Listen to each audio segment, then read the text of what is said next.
In this lesson, we take a look at the ray switch shader. As you can see, the scene is the same one from when we're discussing subsurface scattering. Here I have this reflective scene. As you can see, I have this transmissive refractive glass.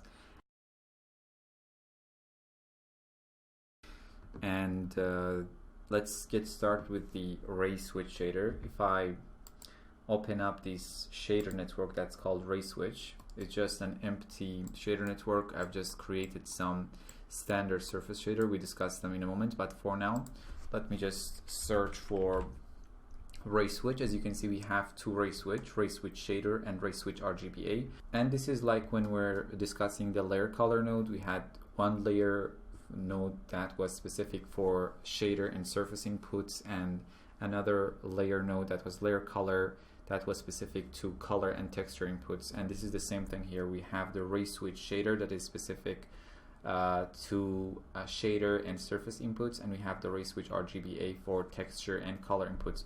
In this case, let me just drag in this ray switch shader.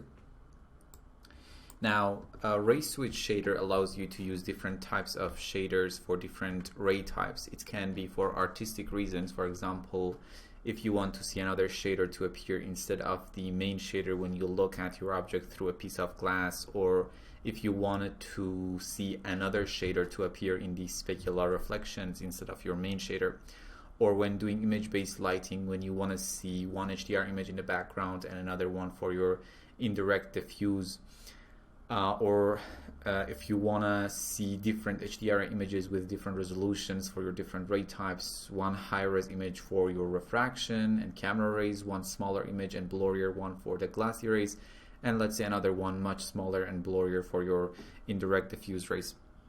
So in this case, let me just assign this shader network to this dragon model. Okay, let me just delete the original one here. And now let me just run the IPR. Let's connect the ray switch to the Arnold Beauty. As you can see, I have these kind of pre-made standard shaders already. We have these kind of white standard shaders. We have these, let me actually stop the IPR so you can see these shaders. So this is our white standard shader.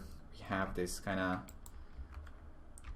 refractive standard shader. I'm probably just going to use a slightly less saturated color. We have these, as you can see, reddish standard shaders, this pinkish standard shader, standard surface shader, sorry, and this greenish standard shader and this orangish standard shader. Now let's say for the camera rays, I want to use these white standard shader. You can actually connect our ray switch shader. See this white standard shader, IPR. So as you can see, our camera rays. Let's connect this refractive standard shader, standard surface shader, to our shadow rays. We don't see any change, but I'm gonna discuss that in a moment. Let's use this pinkish and reddish standard shaders as our diffuse reflection and as our diffuse transmissions. You can see immediately now the diffuse transmission and reflection rays see this dragon to be a pinkish reddish dragon instead of a white dragon. Now let's use this kind of greenish standard surface shader as our specular reflections. So as you can see in this reflection box, the reflection rays actually see this dragon to be a green dragon and not a white dragon that we see in our camera rays. And for our, let's see, specular transmission or transmission rays, let's use this orangish standard surface shader. And as you can see, now we see this dragon through this glass to be an orange dragon instead of this white dragon. That's because our transmission rays actually see this dragon to be an orange dragon because we have connected this standard surface shader to the specular transmission input. So as you can see, it can be very fun to work with the ray switch shader and create some fascinating stuff. Now let's take a look at the shadow rays. And here for the shadow rays, basically the shader evaluation that happens for the transparent shadows on the objects is being controlled by this shadow input here, right? And we only can see the shadow rays because we need to make sure our light can actually pass through the object and we have color for refractive qualities. So we actually have some colorful shadows. But at the timing, you can see the shadows is just black. And the reason is we are dealing with transparency in the shadow rays, because you can see this is the material that we have. As you can see, it has transmissive qualities. And Arnold at the timing has no idea. So let's tell Arnold simply by right-clicking on the dragon, adding a Arnold parameter tag, and disabling the opaque option. And now, as you can see, immediately we see this colorful green transparent shadows, and we can use another color, let's say like this bluish color, and you can see the change immediately.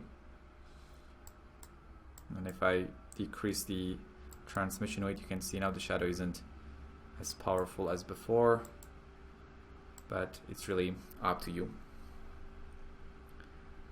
And as I mentioned, we also have the ray switch RGBA. If you remember, when we're talking about the image-based lighting, we actually use the ray switch RGBA. So in case you are, for example, dealing with textures and you want to make these variations for different ray types for your textures and color inputs, you need to actually use the ray switch RGBA and not the ray switch shader itself. In that case, if you remember, we connected our one HDRI to the camera rays and one other HDRI to the shadow, diffuse, reflection, transmission, and specular reflection transmission.